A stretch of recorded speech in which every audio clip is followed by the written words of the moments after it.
Salam,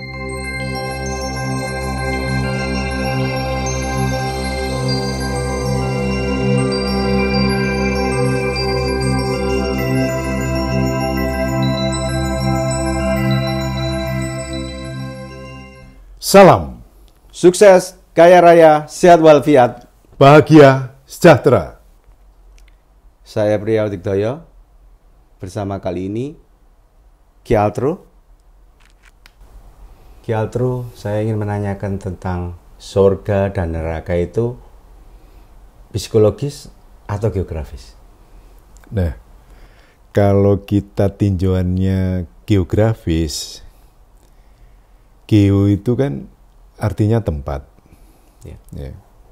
Nah, kalau kita bicara tempat, maka kita ini terus membayangkan kira-kira surga dan neraka ini di mana. Ini kan bingung kita ini. Iya.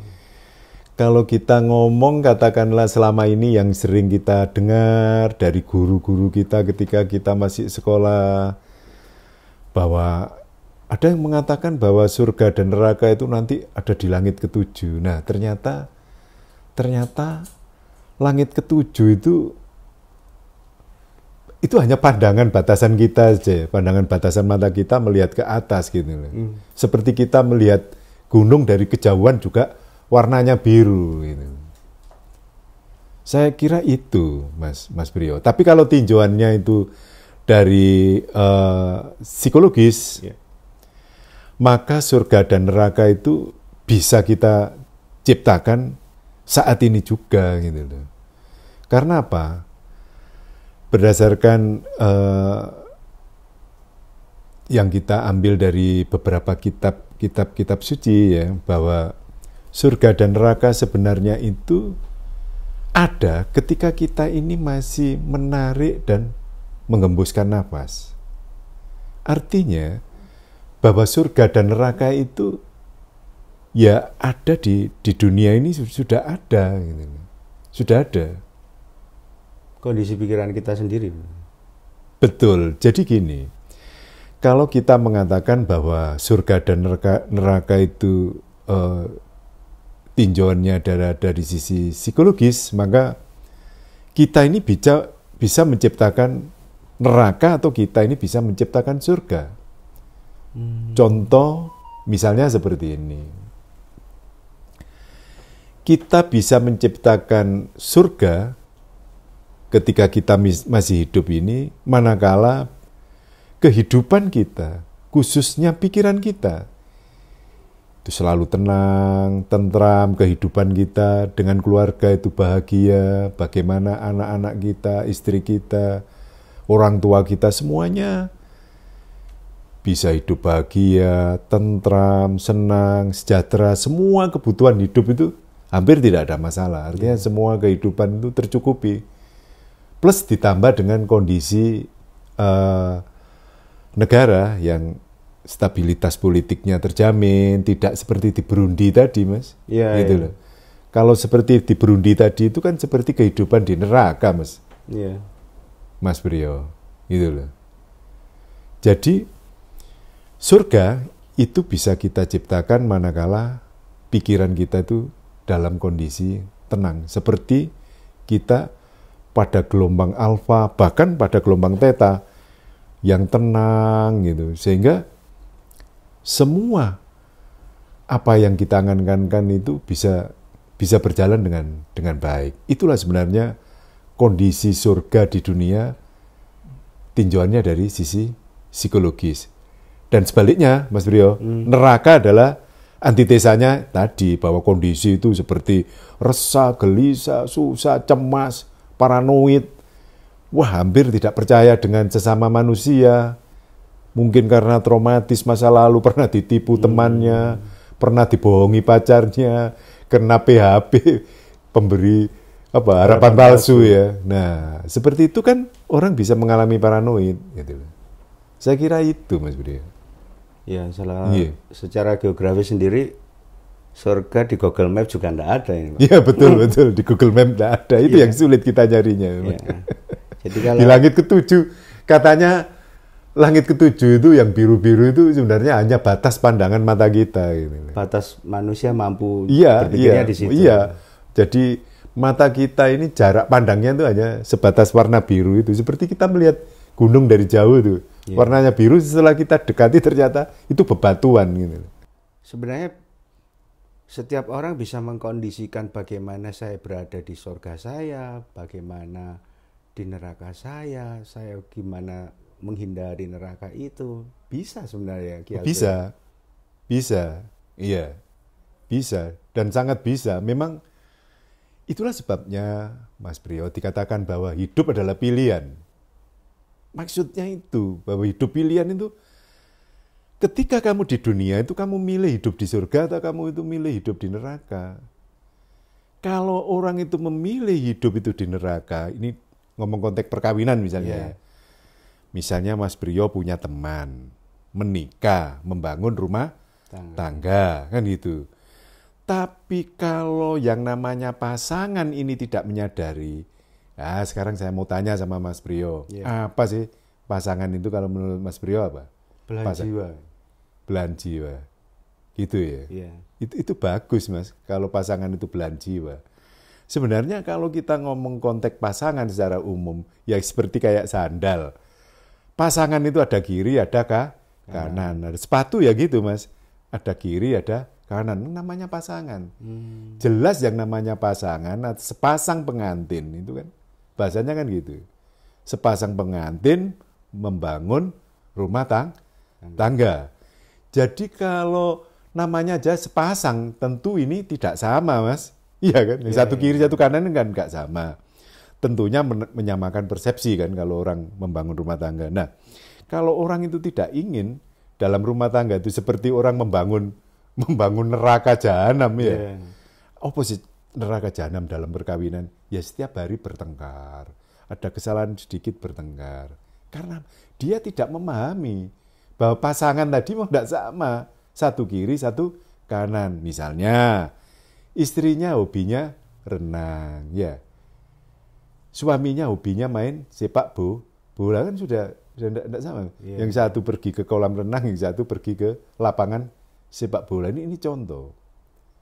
Bagaimana? Wong hobinya saja sudah beda. Istrinya hobinya musik misalnya. Seneng musik ya. Terus suaminya hobinya mancing ya. Kan nggak ketemu Mas. Istrinya ngajak ke karaoke, suaminya ngajak mancing. Nah, disinilah sebenarnya bagaimana menyamakan persepsi, Mas. Satu itu. Yang kedua, ini yang banyak Mas Priyo terjadi dalam kehidupan masyarakat ya. Apa itu? Gini, bahwa pernikahan itu hanya berorientasi pada fisik. Paham kira-kira Mas Priyo? Apa yang dimaksud dengan berorientasi pada fisik itu? Ya, yang dicari mungkin secara fisiknya cantik. Nah, betul Mas. Yang dicari itu bagaimana tinggi, langsing, cantik dan sebagainya. Sing cowok ya gitu, wah, maco, bagaimana tampan dan sebagainya. Nah, kalau orientasinya pada fisik itu dalam waktu yang singkat itu akan mengalami perubahan, Mas. Semua benda itu akan mengalami kerusakan. Fisik sama, Mas. Begitu 5-10 tahun pernikahan itu berlangsung, maka fisik itu sudah berubah, Mas. Yang kemarin itu cantik, sudah, Mas. Yeah. Mulai suka lagunya black and white. Artinya rambutnya mulai hitam putih. Yeah. Artinya semua itu sudah berubah, Mas Suryo, gitu loh. Yang semula cantik, ya, sudah berubah semua. Itu kalau orientasi hanya pada fisik gitu. Itu yang dimaksud dengan menciptakan neraka di dunia. Makanya hidup tadi pilihan. Kalau sampean menikah orientasinya pada fisik, pada income, kepingin kaya, kepingin punya jabatan yang tinggi dan sebagainya, itu sebenarnya yang dinamakan dengan orientasi hanya pada fisik. Fisik itu kan definisinya luas gitu. Kecantikan, ketampanan, jabatan, penghasilan yang tinggi, income yang tinggi itu bagian daripada fisik. Itu Mas Brio. Nah, bagaimana di dalam rumah tangga itu yang untuk menciptakan surga di dunia? Ya orientasinya bukan pada fisik. Bahwa tadi kan disebutkan sepasang pengantin, ya kan, mau menciptakan hidup berkeluarga, berumah tangga kan ya. Maka kalau orientasinya itu spiritual itu semakin lama semakin berkembang, Mas. Gitu loh.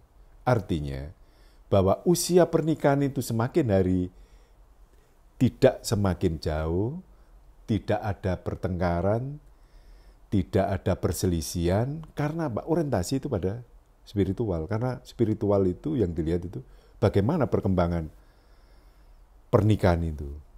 Itu tinjauannya spiritual. Jadi bagaimana ke depan kita, bagaimana setelah kita meninggalkan dunia itu kan orientasi yang bersifat non materi gitu. Itu Mas, itu loh sebab yang bisa menciptakan bahwa orang berumah tangga itu seperti hidup di dalam surga karena orientasinya adalah orientasi spiritual. Orientasi spiritual itu antara pasangan satu dan satunya tadi menyamakan persepsi. Gitu loh. Yang orientasinya adalah spiritual, bukan yang bersifat fisik tadi. Itu Mas Brio. Berarti karena pasangan tadi kiri kanan berarti kan memang saling melengkapi ya. Betul, jadi betul. Satu sama lain. Iya, saling melengkapi ya. Coba kalau sandal sampean itu kedua-duanya kiri, kedua-duanya kanan. Atau yang kiri dipakai di kanan gitu ya. Pasti kacau ya. Kacau ya. Iya. Jadi kesimpulannya apabila kita ingin menemukan surga itu di dalam satu kehidupan terutama di berumah tangga, kita bisa melengkapi dari pasangan kita. Betul Mas. Jadi sebenarnya hidup berumah tangga itu kan saling melengkapi Mas Brio. Sudah jelas bahwa yang namanya pernikahan itu kan dua pribadi yang berbeda gitu. Ya seperti sandal tadi, yang satu kiri, yang satu kanan ini kan berbeda. Bentuknya pun juga berbeda. Nah, bagaimana perbedaan ini menjadi harmonis kan begitu dalam rumah tangga? Yaitu tadi, saling menyesuaikan, saling bisa menerima gitu. Dan dia harus lulus S4 loh Mas. Apa itu? Kalau S2 enggak ngatasi Mas. Harus S4 itu. S4 itu gini Mas. Senang senyum, susah juga senyum. Jadi S4 itu. Senang senyum, senang senyum, susah juga senyum. Jangan kalau senang senyum, susah tidak bisa senyum. Wah ini gawat Mas. Yeah. Ini sudah menciptakan neraka lagi nih nanti. Nah itu sudah bicara tentang apa tadi, misalnya finansial, jabatan, kurang puas dan gini karena tidak bisa senyum tadi. Begitu susah sudah tidak bisa senyum. Tapi kalau si dia itu sudah memahami bahwa sepasang yang tidak sama itu supaya harmonis, yaitu tadi filosofinya 4S tadi. Senang senyum, susah juga senyum. S4 itu Mas Brio. Iya.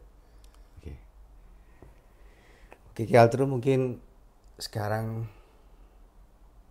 teman-teman sudah paham bagaimana menciptakan surga mereka sendiri dan bagaimana menghindari konflik di rumah tangga ya. Karena konflik ini sama dengan menciptakan neraka loh. Betul. Iya. Jadi neraka itu enggak usah nunggu hari akhir nanti, hari kiamat enggak usah, Mas. Jadi kita ciptakan surga itu juga ketika kita masih menghembuskan nafas dan juga menarik nafas, kan gitu kalau menurut kitab-kitab yang saya pelajari itu gitu. Jadi surga itu ketika kita masih menghirup nafas dan kita menghembuskan nafas. Artinya kita hidup ini juga harus bisa menciptakan surga kita sendiri gitu. Jadi kesimpulannya kita bisa menciptakan surga kita sendiri dan menghindari neraka yang bisa kita wujudkan ya. Iya, betul. Oke guys, jangan lupa klik like and subscribe karena subscribe itu gratis. Salam keajaiban.